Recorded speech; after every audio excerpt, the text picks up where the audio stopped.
Welcome to Softcore History. Welcome back to Softcore History. I'm your host for the week, Dan Regester, and I'm joined, as always, by Rob Fox. Oh, me first this time. Yeah, I switched it up. You usually nag me constantly. You treat me like I'm my child. Well, you are an extension of your child, yes. Well, my child's an extension of me. Not anymore, buddy. Let's be honest. Yeah, not anymore. He's He's your whole life now. I'm gonna make. Yeah, he is gonna be my whole life. He's gonna be my whole business too, and make money on that kid. You better monetize that child. Yeah. You need to teach your kid three things: how to putt, how to kick a field goal. Yep. No. No, I haven't even said the third one. Dance. How He to needs to TikTok. dance, yeah. And how to TikTok dance. Yeah. Dance is one. Dance is number one. Those are in reverse order, by the way. TikTok dance, kick field goals, putt. Dance, video games. You're going to be the reverse of whatever your dad was. Like, get outside, Robert. Like, Get back in your Get playroom. back. back in your goddamn gaming chair. Did you just leave the League of Legends round mid-round? I swear to God, you better get back on those sticks, kid. He could be a great high school field goal kicker because we're going to be living in Dripping Springs, Texas, where I imagine that the very act of kicking a ball is gay to those people. Yes. Any ball. So there's going to be no one else. Like Actually, no. I feel like the crop of people moving to Dripping Springs are all going to have that mindset. it's too suburban. It's going to get too soccer suburban. team- Yeah, the soccer team's going to get real good. In 14 years, the soccer team at Dripping Springs High is what I'm assuming it's called. Yeah. Is going to be unreal. No, not in Texas. Texas is the one state where football will never die. Yes. Oh, no, for sure. Yeah. So that the other voice, of course, that you hear is Jake Goldman. Hey, Yeah, let me introduce. thanks, before man. we kinda go Yeah, I'm here. Off the fucking planet. Yeah, I replaced the toilet yesterday. What he means by that is his wife crapped in his mouth. Yeah. Oh my God, no. That's not what I meant. I meant it's someone else's poop hole, but I had to remove an old toilet and put a new toilet down, and that was the single hardest thing I think I've ever done in my life. That's what I used to say when get a new girlfriend. Like I had to replace that toilet. That's really gross. Yeah. It's terrible. You should feel bad. I do. Okay. Have you seen the text good. messages that leaked from Rob in his previous relationships? Wait, there's leaked messages Leaked from messages from Rob, yeah. So on Twitter, search it circa 2014. It's just me calling her all kinds of toilet names. I'll have to do some independent Yeah. research, but yeah. Well, there goes all the work I was going to do tonight. Yeah, it was pre-cancel culture, though. I got in just under the wire. Yeah, no, there is actually, of course, cancel culture is very logical, and they will agree to not look at anything pre-2015. Yes. Yeah. They know that there's a, what do you call it? Statute of limitations. Yeah. Yeah, no one's ever digging up, like, tweets from a 13-year-old that's now 35 and being like, Yep. Nope. No, Yeah. any age should be held accountable. I believe if your 2-year-old or your 4-year-old says something a little racy, I think he needs to pay. No, Yeah. I agree. I mean, look, it's crazy when they do that stuff. Like, I remember they went after, like, the Braves pitcher, Sean Newcomb, for tweets when he was a 12-year-old. Like, I'm like, that's ridiculous. And, like, you, at some point, like, you just need to let these concentration camp guards live out the rest of their lives. Like, you can't prosecute a 98-year-old, you know? disagree. Counterpoint. It's just cancel culture run amok. But I think you can't prosecute one at the same time. You have to get two of them, and they have to fight. They And battle. whoever wins is free. That'd be rad. You're uncanceled. That'd yeah, be rad. yeah. Just like okay, Yeah. we'll let you live. One of Yeah. you. And you know what? Israel would do that. Oh, I actually just found this out. Speaking of Israel, I can legally immigrate to Israel. And serving the IDF and shit. Yeah, Yeah, I know. I did not know that. Yeah. Like, it's just like, it's this whole problem of what is a Jew? You can look it up on Wikipedia. Yeah. Because they're like, any Jewish person can legally immigrate to Israel. And they're like, well, what defines that? They're like, we'll figure it out later. That's a big problem. Yeah, it's kind of what birthright is, right? You're Oh, just dipping your dude. toe in. Yeah, well, birthright's really funny because I have a buddy who, Birthright sounds like the Jewish version of a Scientology personality test. like a stress test, like a free stress test. Like, It's like, hey. hey, man, we, I don't think we have thetans. We just have like generalized anxiety disorders. Yeah. It's like, oh man, your shakiness is way off the charts, bro. Judaism be great You'd for be you. great for that. Yeah, didn't you go to a free stress test one time and they're like, get this, Yeah. You'd be great at Scientology. There's one like within walking distance of where I grew up. And me and my friends did it one time. The first time we did it was like freshman or sophomore year of high school. We were just like, oh, this will be funny. And then it was fucking crazy. So we did it like 2 more times and it was always different people. So like I would take different people, be like, dude, it's fucking wild. And every time they were like, so we got your test back and we think you could use Scientology. And my whole thing was, and like I would talk to my friend and he would be like, yeah, they recommended it to me too, of course. But my whole thing was, they need to, if they get like 2 friends in, they need to nag one of them. I was going to say, I actually went to a Scientology, just kind of like, what is it, a tryout? Yeah. You, Joel, you can go ahead and switch to me. I went to a tryout and they were just like, I don't think you're made for this religion. Yeah. Unfortunately. So They said that to you? Yeah, no, I got denied Scientology. Were you being serious through the whole thing? I tried my damnedest.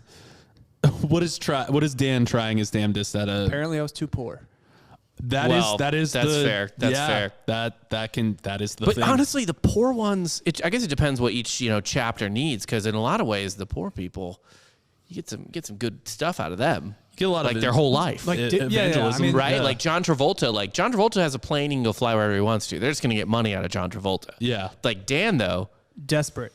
that's I'll do anything. that's a gardener for free for life. That's a crewmate on the boat. This Yeah, is around yeah. roughly the same time when I was canvassing for Save the Children. Oh God, this is when I knew you. Yeah. Okay. Wait, I thought you were talking about college or did the something. Scientology thing recently.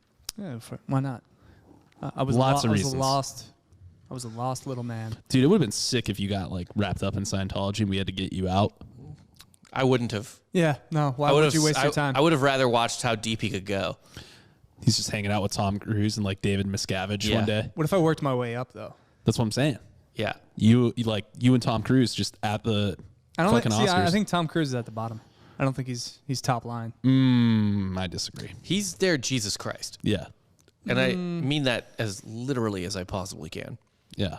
I don't think so. Also, we need to deep dive L. Ron Hubbard at some point. He is. Yes. In a lot of ways, that's a bit of an iconoblast, our sister history type of do they Shouts to topic. Joel on the switchboard. Joel on the switchboard over there. Thanks, Joel.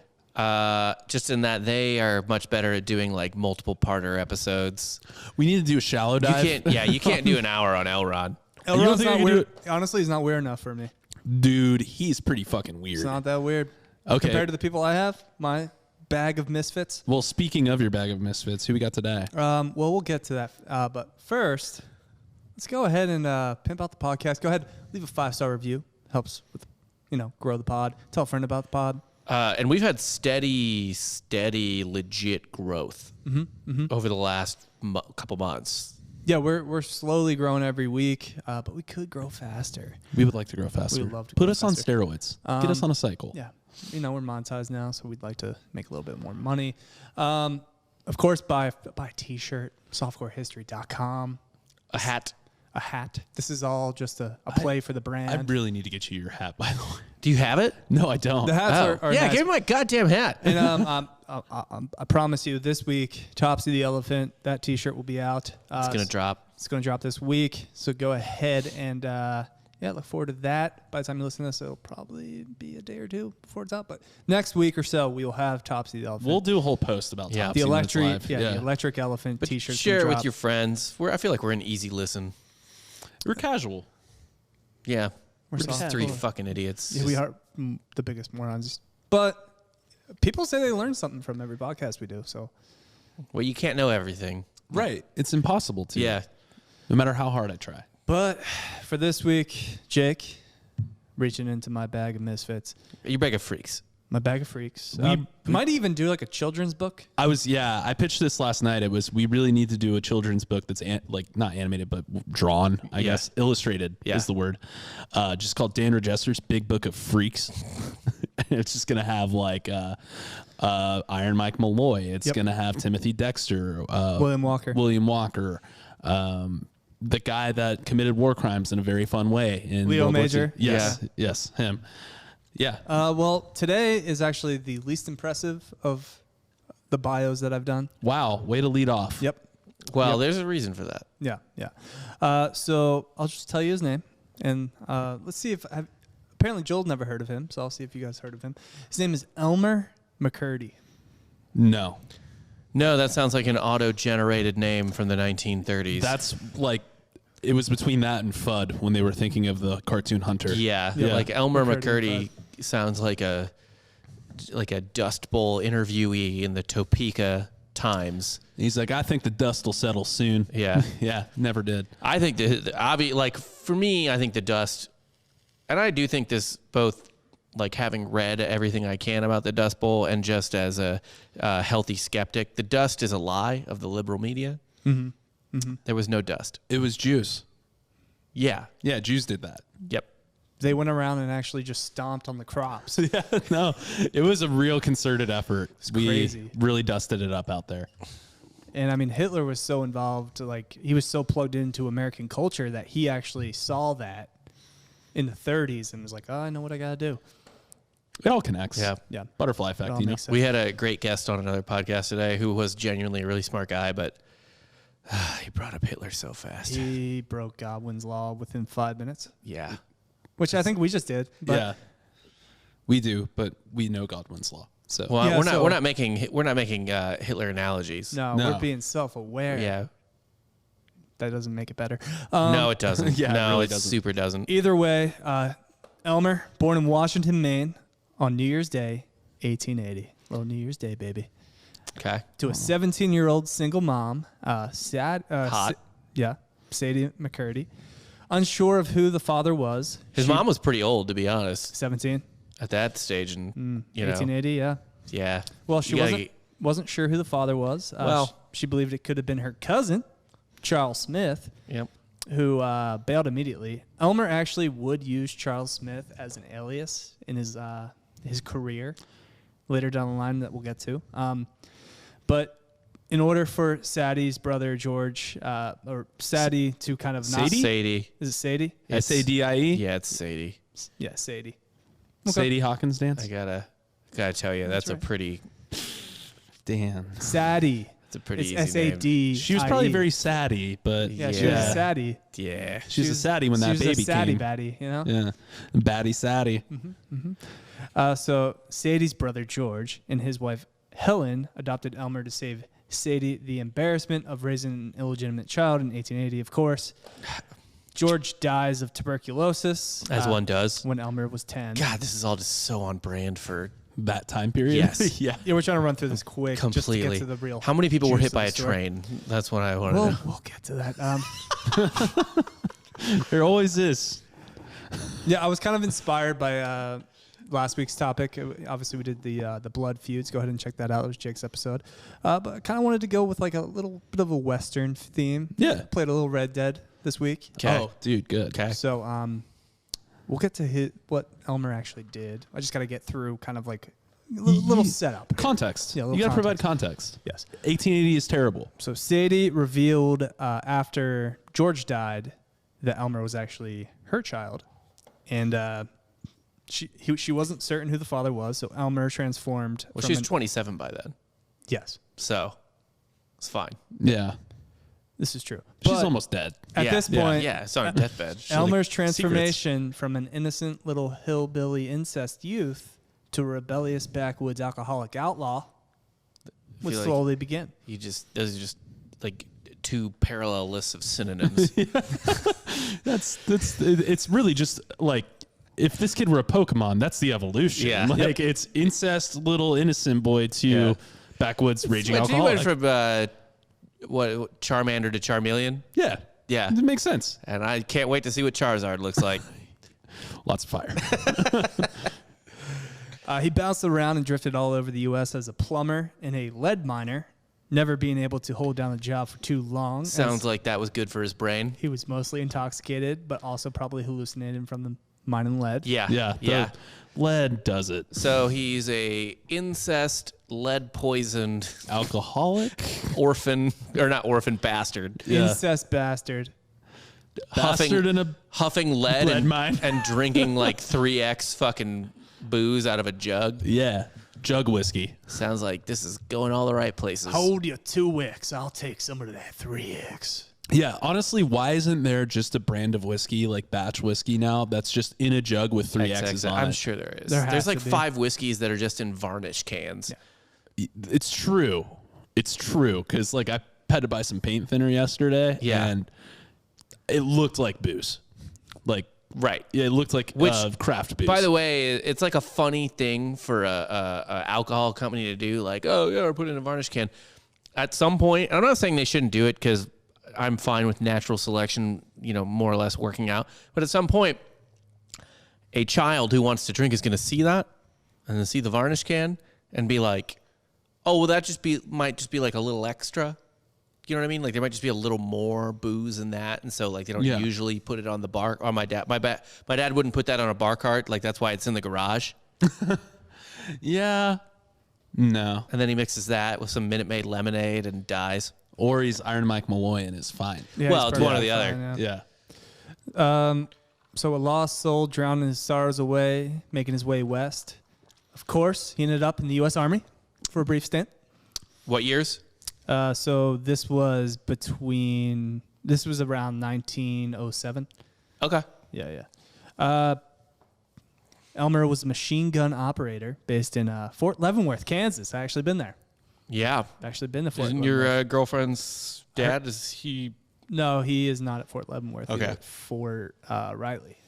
Okay. He runs Fort Riley in Junction City, or whatever the fuck that is in Kansas. Either way, Fort Leavenworth, Kansas. And he also specialized in nitroglycerin demolition. I use specialize in quotes because they taught him how to use nitroglycerin. I don't necessarily think he specialized in it, and we'll get to that. Honestly, if you've even been like passively taught how to use it, you're already in the 1%. Yeah. Most people just know if you bump it wrong, it blows up. Yeah. Yeah. Yeah. Any even just like YouTube course, you're better off than. I'm not touching it. Yeah. No, I don't want to be in the same room as it. I just. Please don't breathe near it. Yeah. In 1910, he was honorably discharged and moved to St. Joseph, Kansas to meet up with an old Army buddy. On November 19th, 1910, they were arrested for burglary paraphernalia. So So they had the- a crowbar? They had Masks? chisels, hacksaws, funnels for nitroglycerin, gunpowder, and money sacks. I think the money sacks. It's were the money giveaway. sacks. I bet you they drew dollar signs on Yeah. it. You walk around with a sack with a dollar sign drawn on it, and Yeah. you get what you get. It's like, well, how are we going to know the gunpowder sack from the money sack? sack, yeah. Yeah, you got to draw a dollar sign on That's it. why I, back in the day when I used to smoke weed, I would just write "for tobacco" up the fucking like pipe on the bong. Yeah. You know what I mean? No, it's still funny when you have to go into like a head shop to buy a piece to smoke with, and it's like, it's a water pipe. Don't say bong. But That's there's what I like, do when I transport weed in my carry-on for planes. Just be like, yeah, it is CBD. it's Delta 8. Delta 8, Yeah. legal everywhere. Test it. You can't. Yeah. You weren't given the proper tests because you're a beat cop. Because you're making minimum wage. Yeah. No. There are several jurisdictions that don't know how to like do like DUIs and shit like that. Oh, dude, a lot of them. We had. I don't know if you guys had this. This is an aside, but every year or every semester, we had a pretty washed-up lawyer come to the frat house and tell us how to get out of a DUI. Basically, he's like, "Don't blow. Yep. Never blow in anything. Never. Don't agree to any testing. Ask for a phlebotomist. It's going to take them hours to get one to you." Yeah, it's essentially like borderline unconstitutional. Yeah. and DUI checkpoints are like literally You unconstitutional. know how it's not considered entrapment? They publish it. They have to publish it in the Yeah, newspaper. yeah. And even then, it's kind of whatever. I mean, if you're getting popped at a checkpoint, though, they don't run those until like 2 a.m. They go from like fucking 6 to 10. Like they don't go super late, Yeah, which I yeah, find yeah. interesting because no cop's gonna sit around at a checkpoint. Why at would 2 you in the want morning. to? Yeah, Yeah. No, and if you're getting popped at a checkpoint at Yeah. 8 o'clock and you're getting a DUI, you probably deserve it. I went through one time and it was pretty underwhelming. And because I was like, me and my buddy had like 2 beers, then went to see a movie, and then I drove home. Yeah. And Predators, actually, starring neat. Adrian Brody. And the guy was like, the cop was like, "Have you had anything to drink tonight?" And I like didn't want to lie because I knew I was sober. I was like, "Yeah, I had 2 beers like 4 or 5 hours ago." And he was like, "Whatever." Yeah. No, I mean, you're really not even supposed to say yes. You're supposed to say nah. Yeah. But if you didn't want to lie, that's nice. He was like, "Yeah, I don't care." Yeah. I've actually passed a DUI test.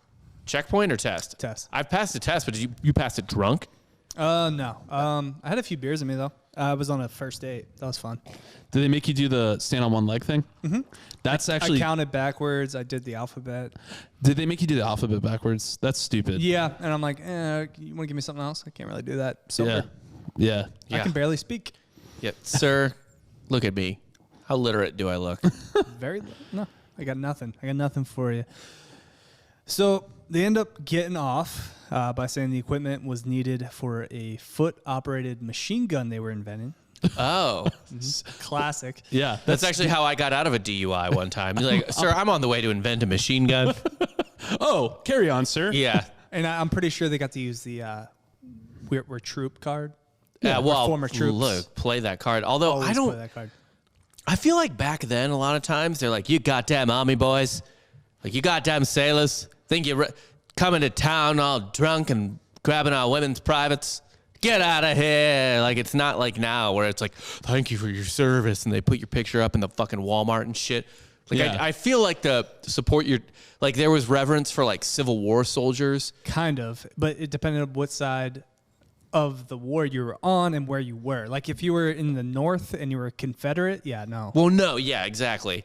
Yeah, well, each Or side even if loved- you were South and you fought for the Union and you brought the country together, yeah. you were not like Nah, that. No. But like the in between, like, so it was more, I feel like that was more reverence for the war because it was bad. But like if you're just some like soldier in War's the bad? well, it was especially bad. Well, But okay. yeah, war is bad. I had heard. I was just about to say though, like, Is that okay, a General Lee quote? between I'm glad war is bad. Robert E. Lee. we're gonna dig this up, huh? Yeah, no. Okay. So between the Civil War and World War One, what big wars? The Spanish American War, and then the just finishing up the West. Like taking it. Yeah. Yeah. Oh, for we sure. took it. We took it Yeah. good. So after he released from county jail, this is kind of where his career starts. So this is kind of where the interesting stuff starts. I don't think it's that interesting, but we'll get to it. You're probably wondering, was he a good bandit or gunslinger? And the answer was unequivocally no. Elmer wasn't exactly a big math guy and was a little overzealous with his nitroglycerin training. So this was He just poured heavy. Yeah. He's a heavy pour. He guy. likes his nitro like he likes his drinks. Too much. So he participated in 3 robberies, and here is how each one went down. One of his first heists was with 3 men in Oklahoma who planned to rob an Iron Mountain, Missouri Pacific train in March of 1911. Missouri Pacific, by the way, Mopac, Mopac, which is the main highway here. So I live right off Mopac. Yep. The train had a safe with over $4,000 in silver. They successfully stopped the train and located the safe, but when it came time for Elmer to blow the roof off this thing, he went a little too hard with the nitro and melted the entire safe and silver inside it. They managed to salvage about $400 of the $4,000 in silver, and all the $400 in silver were mostly melted into the safe. So it's like melted into like crappy metal. Yeah. Yeah, so pretty much ruined the purity of the silver. They pretty much made out with nothing. Yeah. Great. So Perfect. That was his first heist. Sick. So like I would love to see someone roll into a pawn shop with just like a hunk of silver with like a safe door stuck to it. Just Honestly, like it's good. Had to have happened. Yeah, I mean it's had to have happened. I actually have a really bad stint of prank calling in my past. They'll take anything at a pawn shop. I asked them to I asked them if they took dead relatives' teeth. They were like, well, yeah, bring them on in. I was like, I got to wait a little bit. They're still kicking, but like they're coming soon. Yeah. Well, you used to spin a cash for gold sign, right? Yeah, I did used to work at a pawn shop as a sign spinner for a while. It's a big job in college. Can I tell you my worst prank phone call? Sure. Me and my buddy were like in 8th grade. We just thought it'd be funny to open the phone book. Kids, if you don't know what a phone book is, fuck you. And It's really funny that you mentioned that because I don't think I've seen one in years. and we picked out a couple, like a couple. Like we were like, oh yeah, they're married. Okay, perfect.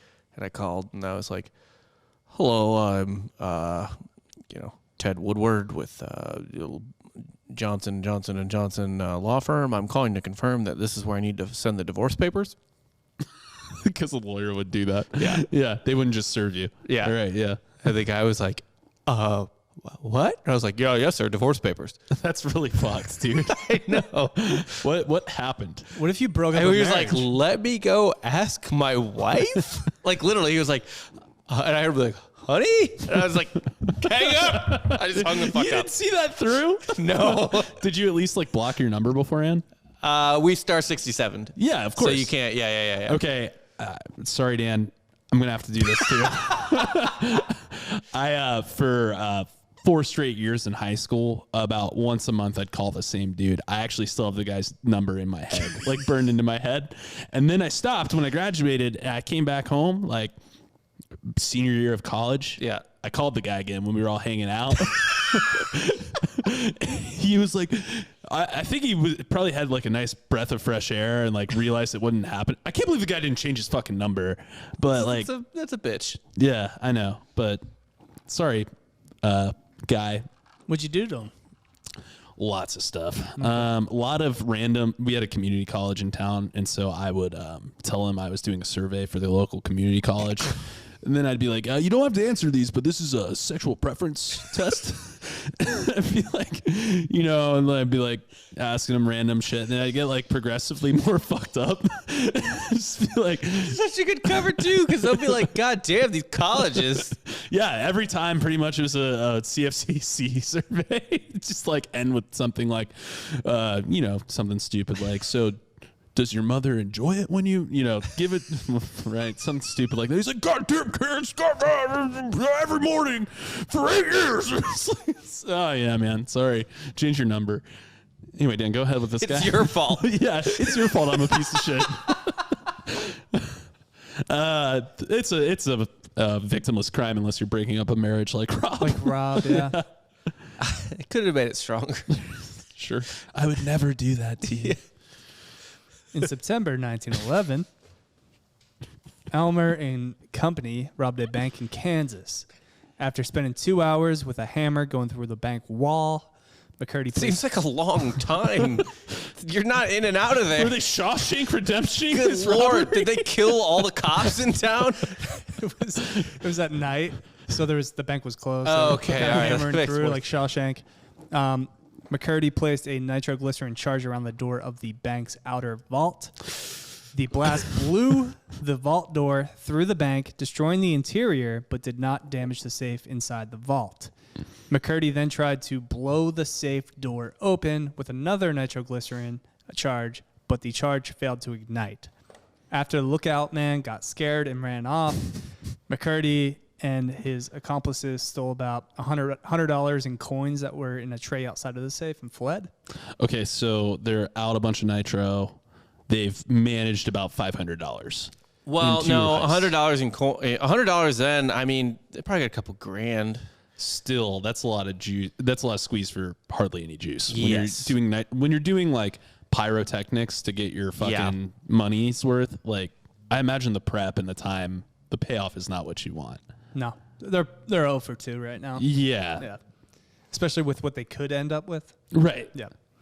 McCurdy's final robbery took place on October 4th, 1911 in Oklahoma. McCurdy and 2 accomplices planned to rob a Caddy train, K-A-T-Y. Katy train. Katy, Oklahoma. Yeah, like Katy, Texas. Okay.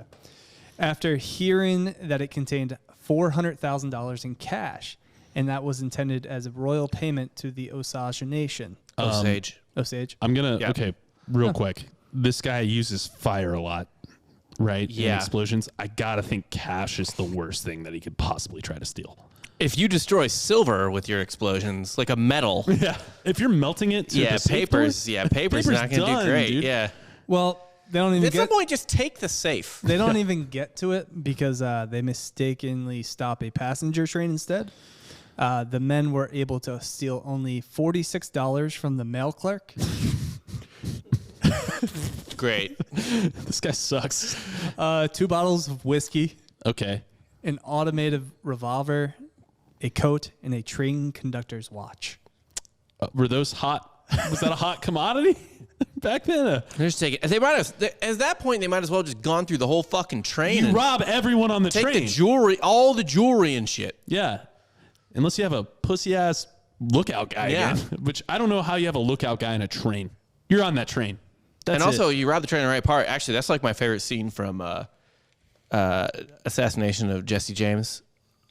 Coward by the Coward Robert Ford or whatever, when that train's just like pulling through the woods in the middle of the night. Like, goddamn, what a great place to rob that train. No one is coming to help. No. Fucking no one. Those are the most robbable things I've ever. It's like the opposite of Ocean's 11. Yeah. You don't need a little acrobat. No, Yeah. you don't need anything. Yeah. Well, McCurdy, of course, disappointed with the haul, returned to kind of his buddy's ranch on October 6th, where he began to drink the bottles of whiskey they stole.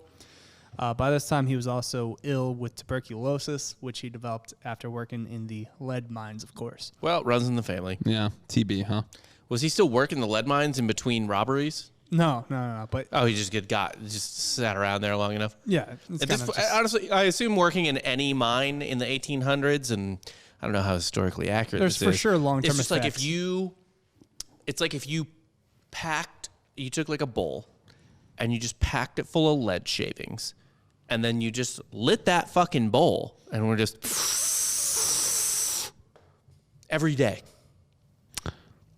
I gotta think that would kill you, like instantly, if you breathed fume, like fucking direct. Yep. Not like runoff fumes, like fucking straight to the dome bowl packing. It just feels like that's what they're doing.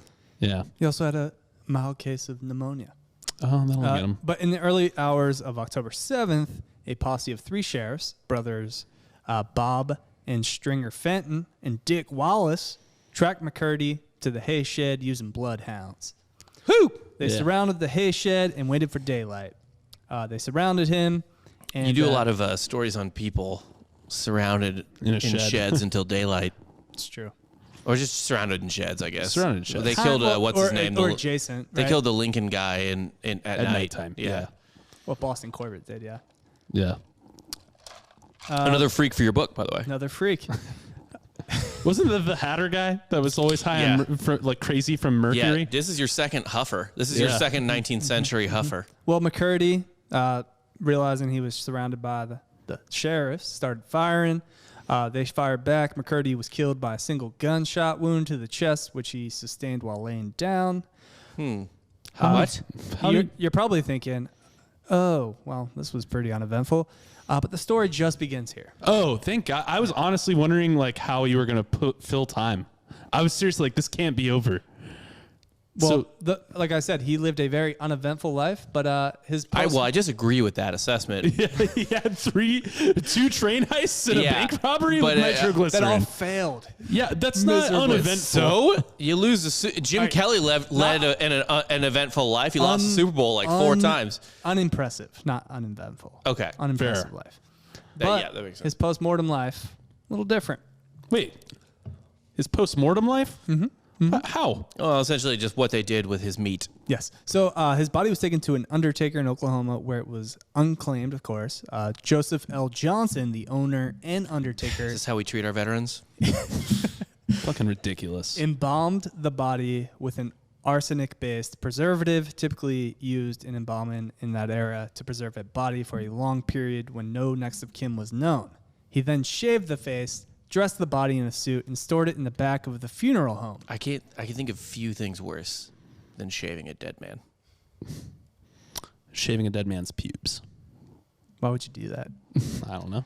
It's an open casket, just full open nude casket. It's a nude open casket. That has to have It been could have worked for John Dillinger, yeah. Yeah. Yeah. He didn't need Honestly, to shave it though. It looks great. Yeah, it doesn't matter how Magnificent. poofy that thicket was. It's got a rod. That was a Hog was hammer. coming out. Yeah, there's a vine in that garden. No load.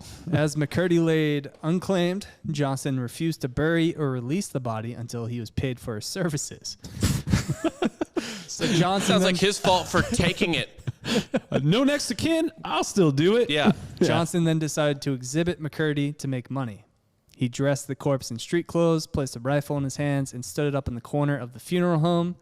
And for a nickel, Johnson allowed visitors to see the bandit who wouldn't give up. Dude, have you seen the recent wakes that are like that? Where they pose the people? Yeah. It's terrifying. Never, ever do I want to go to one of those. Ever. I want to be like pulverized by a threshing machine versus being. Oh, I don't even mean my own body. Yeah.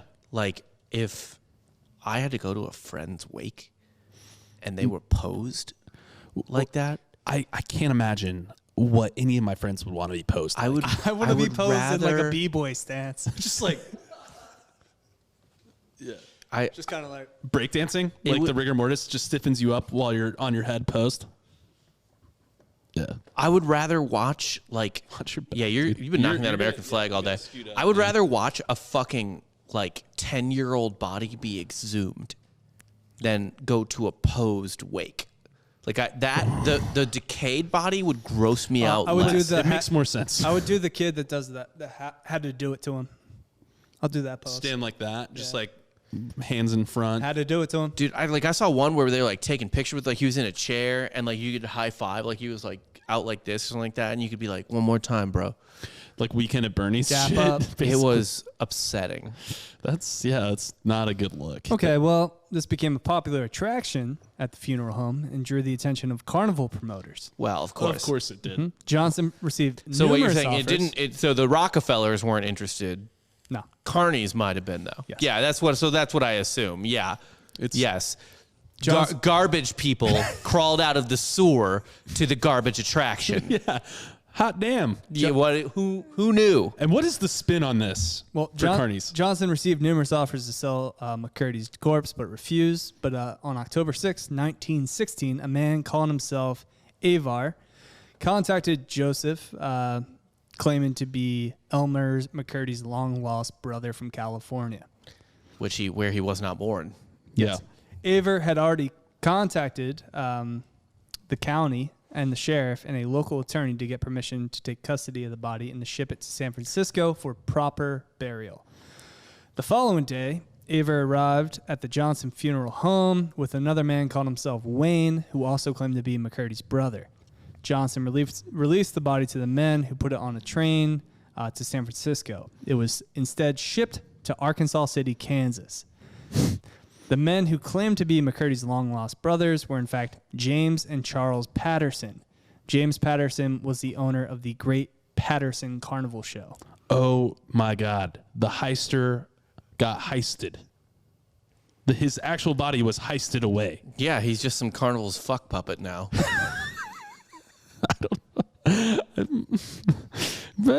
It's not Like, out it's of just- it's not out of the realm of possibility. I which wanna is the go- most we terrifying talked about part. this How long this body ends up kind of just bouncing around? Somebody for sure fucked this.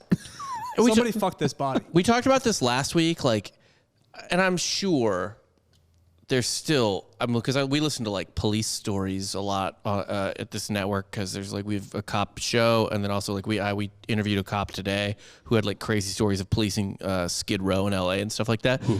An insane stuff still happens in this country, like stuff where you're like, not the America I knew, and I know I like am like pretty sheltered and like lead a nice life, but even still, like I can suspend my disbelief for quite a long way, and even still, God fucking damn. Yeah. But like, even with all of that, like all the crazy shit that happens now, you hear like something like that where it's like, yeah, these three men talked their way into taking a corpse with them to do with what they pleased, and it's just like, yeah, that was a different Earth. That was. Feels like a different planet. Like we talked about last week, where it's like, think about what a president had to deal with in 1870. Yeah, a lot of stuff's flying under the radar. There's Yeah. a lot bigger issues at hand. Yeah. McCurdy's corpse would be featured in Patterson's traveling carnival as the outlaw who would never be captured alive until 1922. So he's kind of getting topsied to an extent. They Yeah. take him and they call him whatever they want. Yeah. At some point, I got to think the carnies are like, meet the immortal man. He's Yeah. been alive standing in this one pose. Like, Yeah. they just try to spin it however they He want. froze himself. Yeah. Like, He'll awake again. Could be right now. Better get your picture with him. You never know when he'll come alive. And then hope he's not trying to kill you when he does. Yeah. some girls like, Bobby, he looked at me. He's coming alive again. And Yeah. that's the draw. It seems like anything we touch in this era, it always just kind of circles back to a fucking circus. Yeah. Yeah. There's no television. Yeah. People have to get their weird fucking thrills. So, like now, you don't need that because you can turn on 90 Day Fiance. Yeah. Right? You know what I mean? You can watch freaks on a screen, no problem. Yeah. But back then, Yeah, right. You don't have to see Ape Man or something, or no. Just like the woman with 3 breasts. Yeah. just God. Yeah, there's no like Dr. Pimple Popper where they're like, oh, that was a titty inside of a tumor. Actually, it wasn't wasn't a pimple. So Patterson sold the body in 1922, so he gets passed along. Good Lord, what? The body's like what, 12 years old now? Yeah, he died in 1907, right? No, 1911. So it's 11 years It's old. 11 years old. That's insane. Yeah. This body can play in the Little League World Series. This is a huge endorsement for arsenic as a preservative, by the way. Yes. Is that what they put in Vladimir Lenin? They put that in like fucking. Once they figured out arsenic was a preservative, they started using it back in like Egyptian days, dude.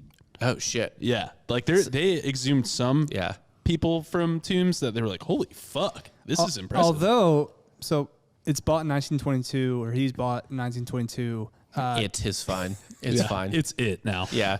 It doesn't have pronouns anymore. It. By Louis Sonny. Louis Sonny, who ran a traveling museum of crime with wax replicas, was under the impression this was a wax sculpture. He's got a festering, not yet festering, but soon to be, I imagine, fucking stilted up. Boy, the flies like this wax sculpture, don't they?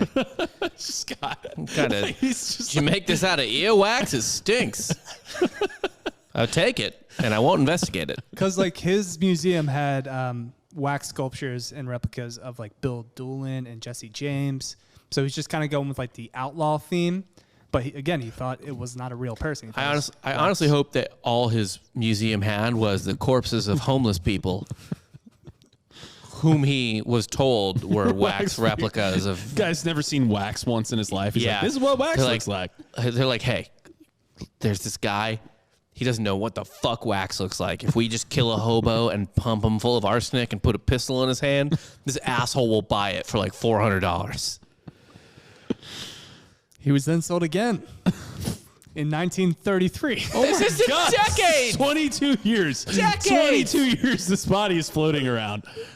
At some point, things have to be falling off of it, right? Like Arsenic, man. Fuck. Great shit. It will not preserve your life, but it'll preserve the moment it kills you. Leave a nice corpse for sure. Yeah. Like, yeah. It was acquired for a time by director Dwayne Esper to promote his exploitation film Narcotic. The corpse was placed in the lobby of theaters as a dead dope fiend. So it was like an anti-marijuana thing or an anti-heroin? Probably heroin. Dope's a Opium. Dope's a weird one back then because it's kind of like drugs. Yeah, like in I actually never even figured out, not that I looked into it very hard, what dope was in Deadwood. Because remember, he'd always be like, what do you want? Like Al Swearingen would be like, what do you want? Dope or pussy or money? Yeah. What was it? Depending on the person. What was the dope? By the way, you can see Ron Swanson's penis in like the 3rd episode of Deadwood. Yeah. I need Yeah. to. I need to, yeah. By the time Esper acquired McCurdy's body, it became mummified. The skin had become hard and shriveled, causing the body to shrink. Esper claimed that the skin's deterioration was proof of the supposed dope fiend's drug abuse. That's a good spin Hey, right there. if you do drugs 30 years after you're dead, when someone puts you in a movie theater lobby, your skin's going to get real fucked up. And that's how you know the dope back then was better than the dope now, because like meth heads look like that 3 months later. Yeah. Yeah. Yeah. So after the movie, body goes back to Louis Sonny, who just rented him out for the movie. Oh, yeah. But he Just leased died. him. He died in 1949. Oh, I'm sorry. This corpse is still in circulation? Yes. The corpse was placed in storage in an L.A. warehouse. Oh, God. Wait, just like, I can't imagine it's climate controlled storage, Dan. Is anything? No, I think it's Raiders of the Lost Ark. Same kind of storage. In a old sewer? No, like an old warehouse. The end of it. Oh, yeah. Yeah. The warehouse. It's just him and the Ark of the Covenant. Yeah.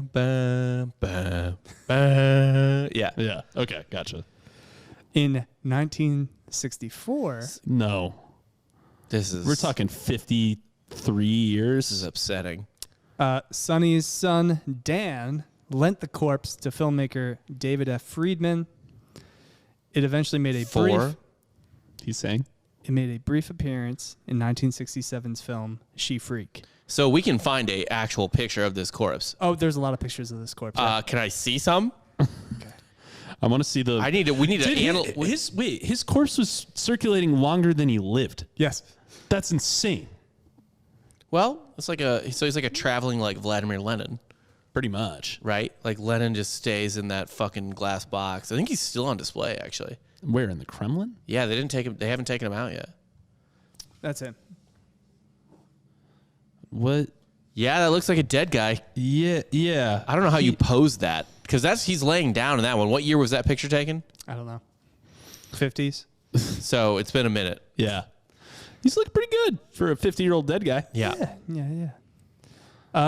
So in 1968, Dan Sonny sold the body along with other wax figures for $10,000. Well, what do you mean other wax figures? There were wax figures, and then And there a was dead guy. the arsenic-laced corpse. Well, yeah, everyone thought it was also a wax. Everyone still thinks it's wax? Yes. Oh, my God. So no one is even privy to the fact that it's a fucking actual dead body. They just think it's a dog shit wax figure. Like Well- everyone who's gone through it. Well, Spoonie Singh, the owner of Hollywood's Wax Museum, is the one that buys it with the other wax figures. Total $10,000. Wait, this is the famous wax museum, right? Like- Yep. Okay. And that was Madame Hollywood Tussauds. Oh, never mind. He bought the figures for two Canadian men who exhibited them at a show at Mount Rushmore. While being exhibited there, the corpse sustained some damage in a windstorm. The tips of the ears, along with fingers and toes, were blown off. I got to think this is a light breeze for this Death's point, 60-something-year-old. Yeah. No, windstorm. Just like a slight gust of wind and the Just like- fingers fucking kick up off of it. Yeah. I'm surprised he doesn't just like blow away into Yeah. dust at a certain It's like point. a plate of fully eaten ribs at a picnic. You know what I mean? Yeah, Like it's it's just like whoosh, Yeah, it's gone. yeah, it gets kicked off. The men eventually returned the corpse back to Singh, who decided that it looked too gruesome and not lifelike enough to exhibit. That would, It's not it's lifelike. not It's at dead. all. It's dead-like. pretty dead. It's like dead. yeah. It's essentially it's a chicken sandwich from McDonald's. It'll never age. No, you It'll put that always shit stay at the Sounds same. like it has aged.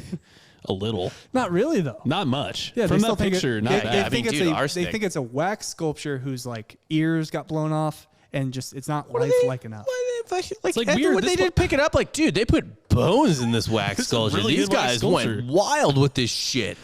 Well, we'll get to that. What kind of bones? No. What do you mean we'll get to that? It's the 70s almost. What's left? Well, yes. 2002. Right? So At an Avril Lavigne concert. Actually, if you look at Good Charlotte's Lifestyles of the Rich and Famous video, he's on a scooter. So in 1976, the corpse was sold. He has It is a 66-year-old corpse. he has existed on display longer than the Beatles were a band. Beatles weren't banned that long. No. Yeah. Still. Yeah. No, he made it. He predates the Beatles I and know. postdates the Beatles. I know. He was around longer as a dead body than kind of paraded around as a dead body longer than UCF has been a school. Yeah. Yep. So they sold it to the Pike, an amusement zone in Long Beach, California. Fucking carnies in are still going. 1976. Good Lord. And he was hanging in the fun house. Like, did they had him suspended? I don't want to hear any complaints about present day America ever again. Look how far we've come. Look how far he's come. It's come. Yeah. Yeah. What do you? It's still like, he, right? No. Is that in it now? There is a non-zero, not only a non-zero chance, closer to a 100% chance than a 0% chance that some child was like walking through with popcorn or a hot dog and like bumped into this corpse, this century-old corpse almost, Yeah. and like got some arsenic-laced corpse on their food and ate it. And then lived forever. Good Lord. Like, it's just everything before I was born seems insane. Yeah. Yeah, the standards didn't exist. Even the first 5 years of my birth, it was still like... Wait, so 76... God. He died in 1911. Yeah, and he was born 1880. Yeah. He's hanging at a circus at the bicentennial. This is a 100-year-old body. Yes. Yeah, this is a 100-year-old body. Yes. He looks great for 100. Fucking stellar, I'd say. On December 8th, 1976, the production crew of the television show The $6 Million Man was filming scenes for the Carnival of Spies episode in Long Beach, California at the Pike. During the shoot, a prop man moved what he thought was a wax mannequin that was hanging from the gallows. When the mannequin's arm broke off, a human bone and muscle tissue were visible. So we finally got some bone action. Oh, there we go. What, the fingers didn't have any? They blew straight off. So what, they never found them? And there were no other bones like sticking out? No bones. This is the first bone just kind of reveal. I think there's a good possibility that people realized it was a dead body and were like, it's a really good wax figure. And they didn't want to stop that money train. There was certainly a period of time at the beginning where they were like, LOL, yeah, it's a dead body, we don't care. And then, then they lied, right? And they're like, yeah, it's wax. Yeah, it's wax. It's wax. Yeah, it looks like wax, it's wax. And no one checked. Yeah, and then why check when you make money off it? So the police were called. They finally did an autopsy. April 22nd, 1977, a funeral procession was conducted to transport McCurdy to the Boot Hill section of the Summit View Cemetery in Oklahoma. A graveside service attended by approximately 300 people was conducted, after which McCurdy was buried I guess he next never really, to the outlaw Bill Doolin. There's no confirmed that he hurt anyone. I'm sure he probably did actually hurt people, but At some point. we don't know. It's not confirmed, Yeah. right? So I can't really, I guess, hate on 300 people being there. No. Yeah, but why? They have no connection to this, man. They have nothing to do. It's Southern California. No. No, What? no, they're in Oklahoma. Oklahoma. Oh, They what? transport the body, and this was so the $6 Million Man thing happened in December. This is now April. So a few months goes to Oklahoma. There's a 300-person funeral for a man. I guess they're just Actually, even more so. They have nothing to do. It's Oklahoma. Yeah. There's Yeah. plenty to do in Southern California. Yeah. These Oklahomans are and just like, he's buried next to another outlaw. I feel like he didn't deserve that. For his outlaw career, no. I mean, it's not like he wasn't an outlaw. He was an outlaw. Not a good outlaw. Not Not everyone. It's like putting him in the Hall of Fame. Well, that's what I'm saying, though. But like, he's still a major leaguer. No, You know? is he though? He played in the big leagues. I feel like he didn't. He didn't do well. He was barely. He didn't hit above the Mendoza line. I was gonna say he's hanging around the Mendoza line or whatever. But like, yeah. He still played in the major leagues. Well, here's the last kicker to the story, and we'll wrap everything up. To ensure that McCurdy's body would not be stolen, 2 feet of concrete were poured over the casket. Yeah, that's probably for the best. Yeah. Someone's like, I could get money out of that wax figure. Yeah. Buried in Oklahoma. I mean, first off, they should have cremated him. Yeah, that's the easiest way to do it. Yeah, just toss him in a fire. It would have taken 5 minutes max. Like he's already They didn't paper. need to make a fucking event out of it. Yeah. Like, unless they charged admission. That's the key. Is if you want like a great funeral, have your body be a puppet for 100 years first. Because if they buried him right away, it'd be like 5 people there. No one would even care. It would have been the preacher. It'd be like just to go back to the Beatles, it'd be like Eleanor Rigby, right? Yeah. Just be the preacher like alone, like one other person there or whatever. It's raining. No one gives a shit. Yeah. Yeah. Just final rites there. You gotta let your body be defiled for a century. Yeah. You go to that guy's funeral. You'd be like, oh, they kept putting a stick up his ass and making him a fucking puppet at circuses. He's a fucking meat puppet. Yeah, You got to think there's at least one time where someone just kind of Yeah. arm around the shoulder, pulled his zips. Hey, Al. Yeah. I'm an outlaw. I mean, they were doing it with Topsy, right? They're like, smoke this cigar, you fucker. Drink with me. And How many Topsy never did. cigarettes were put out on fucking Elmer's body? Got to think countless. countless. Countless. Yeah. Couldn't Also, fight back. Couldn't fight back. How many times? Also, was he dressed the entire time? Did they change his clothes? And no one was like, huh, they sculpted a penis on this wax guy. I'm waiting for Dan That to be seems like, weird. in 1998, he was actually the guy in the block of ice for Encino Man. Like, it's fucking ridiculous how long this went on. Yeah, honestly, it's kind of like it was kind of sad that they found out that he was like a real human and gave him a proper burial when he could have just been in so many goddamn Hollywood movies. Yeah, he's in a movie and a TV show. To this day, he would have been a zombie movie. Incredible. I wonder if he has an IMDb. He should. He should have an Actually, IMDb. he literally should have an IMDb. Yeah, if they want to be a reputable source. But yeah, they had to have changed his clothes for displays at some point, and no one at any point questioned a fucking dick and balls being on a. Okay. Why do you think the guy whose job it was to change wax figures would give a shit if there was a dick and balls on a wax figure? That probably made his day. Like, he's like, Look at the detail. wow, this is good stuff. Probably just like it was also just probably like I don't get paid enough for this shit. No, absolutely not. Yeah. No, like think of the circles this body's running through. Carnivals mostly, and wax museums. And by the way, we're not talking like A+ carnivals This here. isn't Like, Barnum and Bailey. No, Yeah. no. Yeah, this is bad This is stuff. a pick up and move. Like They are short-lived shows and features. Yeah. Carnivals, man. Fucking carnivals. Circus shit. so, they buried him in Oklahoma. Where he still resides under 2 feet of concrete. And looks like $1 million. Probably pretty good, all things considered. Yeah. So what you're saying is, right before I die, I should just chug arsenic.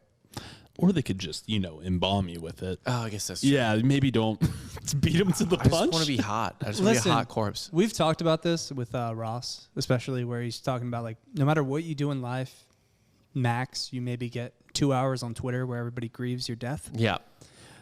This guy had decades. No one was grieving his death. Yeah, What no are one you knew who talking it about? was. Yeah, but people They thought he was someone else. not necessarily grieving, but you get to be in the public eye for over, his career outlasted so many. If you don't get to enjoy it, Yeah, his career actually started before and ended after Ernest Hemingway's entire life. that's insane. That's fucking bananas. I mean, What if his soul was just trapped inside his body the entire time? Like Just he was screaming. Oh, actually, that's better than most things. Yeah. He didn't get put into the darkness until the 70s, right? yeah. Well, maybe the arsenic traps Yeah. the soul.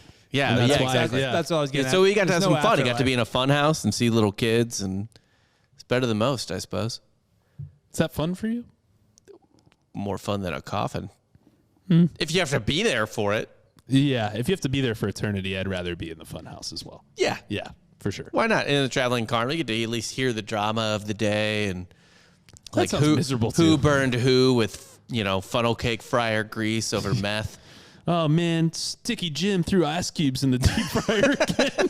You ever see that trick, by the way? That fucked up thing that fast food workers do to each other sometimes, where one will just toss an ice cube What, into to make it spit? Yeah. Yeah. Oh, fucking we used to asshole do that shit. type of shit all the time at Yeah. the restaurant I Goes, worked at. Yeah. It's fucking awful. It's pretty funny. I enjoyed And it. it's funny when you're not giving Yeah. a shit about anything. Like, Ice Cube Bomb. Yeah, I mean, he essentially got to go. He got coast to coast. Long term, he went from Literally Maine to Southern California. California. Yeah. About as like, Long as you can get. about, yeah. Only made it to like Oklahoma when he was alive, but Well, for one thing, again, and I think just to politicize this, because I would like to, I think in a lot of ways this is a great metaphor for the VA. How Okay. so? Cause, Okay. yeah, Good stuff. That's why. Well, he was. That's Yeah. fucking why. I support our veterans. That's all I need is cuz. yeah, he gets cut loose. He's honorably You're not wrong. discharged and starts putting together plans for his first, gig. Yeah. He gets popped.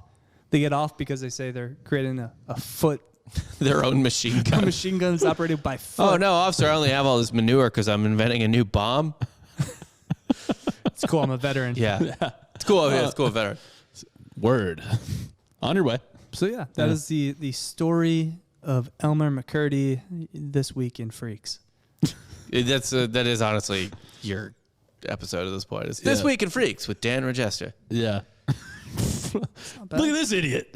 Although he was I'm gonna run out eventually. not that I don't much of know. a freak in real life. He was just kind of like a Well, he was a very like clumsy, inept. it's a mediocre burglar or He was whatever. not mediocre. He was bottom tier. He was the worst of the worst. I the think fact he there's stopped worse. the trains, he could stop. The worst Yeah. burglars get hit that by the wasn't train. his job. His job, he fucked up every time. Oh yeah, the nitro. You know, He was the nitro guy. you don't ask a left fielder to pitch, okay? You don't ask a machine gun operator Do to do ask chemistry. a left fielder to catch the ball in Yes. left field. He though. also specialized in nitroglycerin But he in the didn't. army. He had. It was his fault for volunteering to do that. I'll grant that. Like he should not have been like, yeah, I can use that, when he had gotten like the most like overview basic education on nitroglycerin. But like he was a vet, like he was in the army, so he could probably handle a gun better than a lot of people. And maybe I don't fucking know. But yeah, I mean, I think he was like not a good criminal in terms of like good at like Doing crime? at his job, but like there's got to be so much worse that you never heard of. They get like shot in the face by a sheriff on their first try, or just like he survived to do it again and again. It seems Yeah. to me that he was a serviceable on a shitty team criminal. Ugh, no. Like he could play third base for the Orioles. He's like, yeah, he's like a bench guy for the Toronto Blue Jays. Yeah. Utility guy. Yeah. But he's not good at anything. No. All the utilities, He stopped the train. he didn't. I think his boys did. He He was, was on a part team. of the team that stopped the train. You don't. twice. He was forced to bat cleanup on a shitty team. They also and stopped then- the wrong train on the third robbery. Yeah, well- they're not good. Honestly, the worst part was like, was it just the poor train? Was it all Irish on that train? The worst part was not that they stopped the wrong train, whether they didn't maximize their take. I think they tried, and they were like, "All right, give me your watch."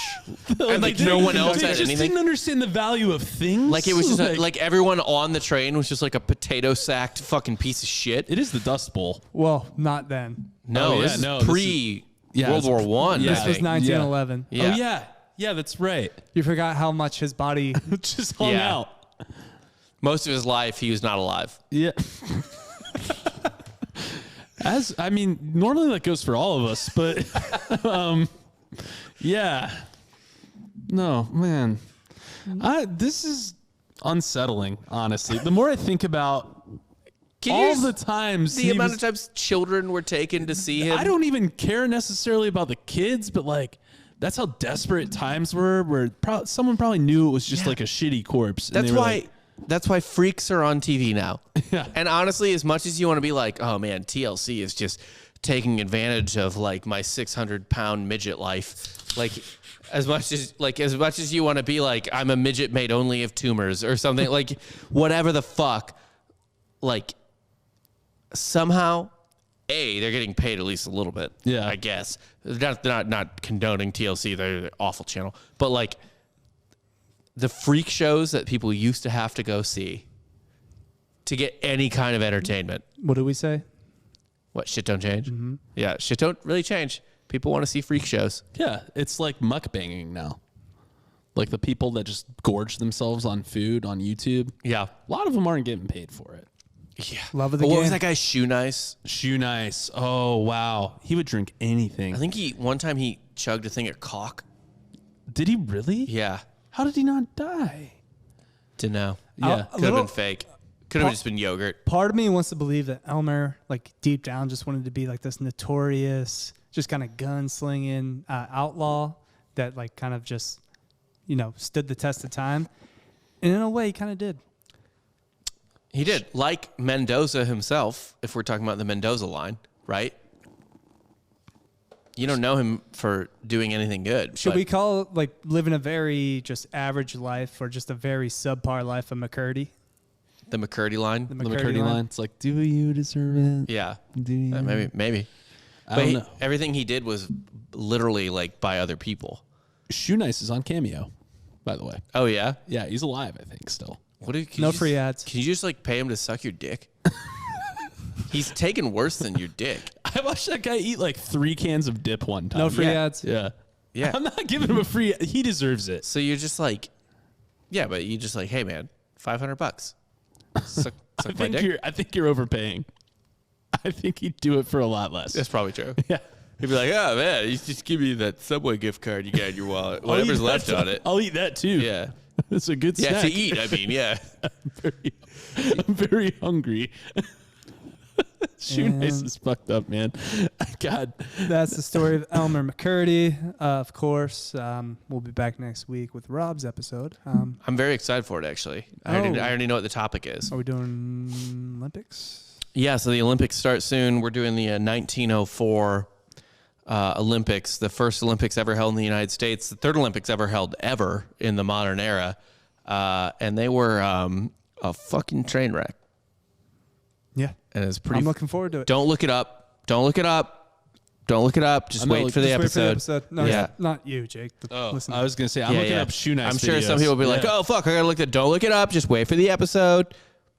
It's really, really, it's a wonderful story. And we'll get into the World's Fair a little bit too, because they kind of tie into each other. The Olympics and the 1904. Real breeding ground, the World's Fair, for terrible shit, by the way. The 1904 World's Fair invented the ice cream cone. So. Yeah, I'm thinking more of the Chicago World's Fair. No, the St. Louis World's Fair had a lot of fucked up shit. Yeah. Too. Speaking of ice cream cone, I got some work to do. On our mascot. Our little cameo. Yeah, we do. You got to get on that. You do. Anyway, go ahead, buy a t-shirt. We got some stuff coming out. Obviously, softcorehistory.com. Tell a friend about the podcast. Leave a review. You guys have been really good leaving reviews lately. They keep helping us bump up the charts. We will keep sharing them. We'll keep sharing them. Get creative. Do whatever you want. We appreciate it. We appreciate your listen. Without you, we are nothing. For Rob Fox and Jake Goldman, I'm Dan Regester, and you just got soft served.